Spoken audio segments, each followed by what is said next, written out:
এই মুহূর্তে দাঁড়িয়ে রয়েছি গঙ্গাসাগরের সমুদ্র সৈকতে। আর এই গঙ্গাসাগরের সমুদ্র সৈকতে মাঘী পূর্ণিমার পুণ্য স্নান উপলক্ষে কয়েক লক্ষ পুণ্যার্থী ইতিমধ্যে এখানে এসেছে। কয়েক লক্ষ পুণ্যার্থী স্নান সেরে বাড়ি ফিরে গিয়েছে। নম্বর 8 কচুবেড়িয়া হয়ে গঙ্গাসাগরের সমুদ্র সৈকত এলাকায় মানুষজনের ঢল নেমে থেকেই এখানে পুণ্য স্নান শুরু হয়েছে। পুণ্য স্নানে মানুষজন যে পরিমাণে স্নান করছেন এবং ফিরে যাচ্ছেন ইতিমধ্যে সেই সংখ্যাটা কয়েক লক্ষ ছাড়িয়ে গিয়েছে বলে মেলা প্রশাসন সূত্রে জানানো হয়েছে। স্নান এখনো চলছে। ভোর থেকেই যে পুণ্য স্নানের জন্য মানুষজন আসছেন সে বলেছেন না, এখন স্নান করিনি, তবে স্নান করবো। হ্যাঁ, প্রচুর লোক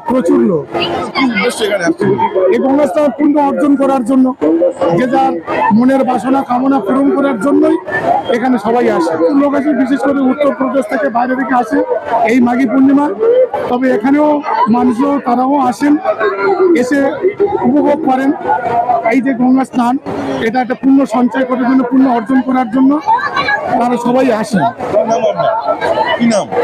মলয় মন্ডল। এই মুহূর্তে আপনারা শুনে নিলেন ঠিক কি বলছেন এক পুণ্যার্থী।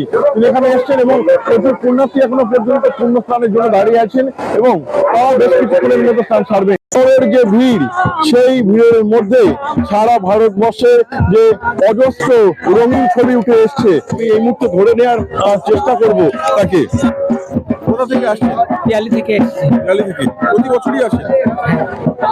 আমরা আসি এই দুটো পয়সা ইনকামের জন্য। আমরা সমস্ত মেলায় যাই। নাম কমাল মন্ডল। তিনি এখানে এসছেন এবং প্রচুর পুণ্যার্থী এখনো পর্যন্ত পুণ্য স্নানের জন্য দাঁড়িয়ে আছেন এবং তারা বেশ কিছুক্ষণের মধ্যে স্নান সারবেন। দক্ষিণ 24 পরগনা থেকে নবাব মল্লিকের রিপোর্ট, লোকাল 18 বাংলা।